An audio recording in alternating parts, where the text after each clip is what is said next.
Hi, my name is Kai Wooder. I'm from Liverpool. I travelled on my fellowship in 2012 and the focus of the project was to look at sex and relationships education from a progressive point of view, and I travelled to Toronto and New York. I found out about the Winston Churchill opportunity from the Rank Foundation, who've been heavily involved in supporting the Communities That Work fellowship.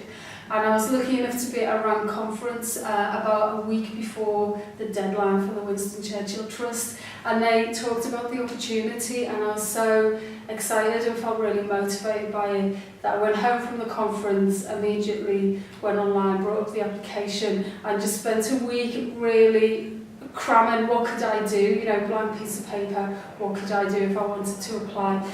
So I feel really blessed that I was in the right place at just about the right time. I applied to the Winston Churchill Trust because I'd been working in sexual health for about 7 years within the same organisation and felt really committed and dedicated to the work. But part of me professionally felt like not so much we were always going around in circles, but that we needed an injection of something new and a different energy. And actually being able to learn from countries that are very progressive and that have a really good track record when it comes to young people's education and healthcare and support felt like an amazing thing to be able to do. And so really for me, I wanted an opportunity that would make me grow as a worker, and also some practical tools and techniques that I could bring back, not just into my practice, but into the practice of the whole organisation as well. So I work for an organisation called Brook, and they were very supportive of the opportunity. I think they were really pleased that I took the initiative in applying, and I did so without speaking to them, because you don't believe that you are actually going to be one of the 5% or 10% that is successful. But when I was able to go back to them and talk through the proposal and the plan, and they really supported me, mainly with time, giving me the opportunity to step out of work and into something new. But equally important as when you get back, and they were really supportive on my return and wanted to know what I'd learned. They wanted to read the report, they wanted me to speak at internal meetings and share that learning and make sure that we did something really constructive with it. I would say the application process is, on first sight, it's not tough, as in it's an application form and you need to work through it. But it is asking you to demonstrate that you've done some work around thinking about what you want to achieve, where you want to go and why, and what's going to happen when you get there. So although you don't have to have met all the people that you're going to meet in a year's time or made all of those really rich and good contacts, you do need to have a really good rationale about where you want to go and why. So I would not have got away with saying I want to go to a beach in the Caribbean for 5 weeks because where's the link to sexual health? So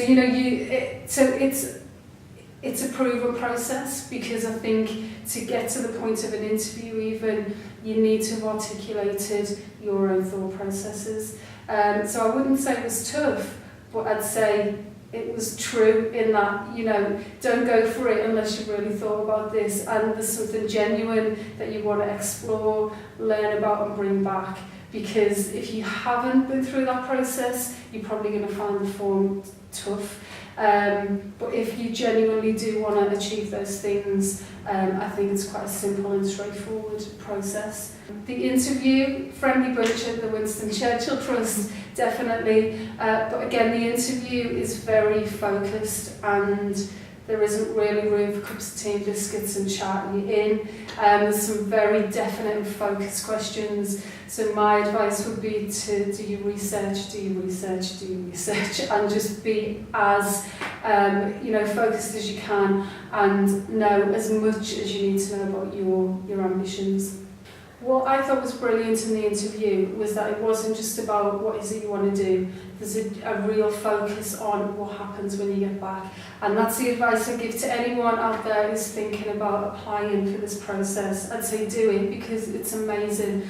But have your eye on the end and not so much on the beginning and the middle. Because that experience you have personally will be with you forever. But it's really important that you bring something back that adds to your field of expertise, that can support other colleagues, that makes a difference to the communities that you live and work in.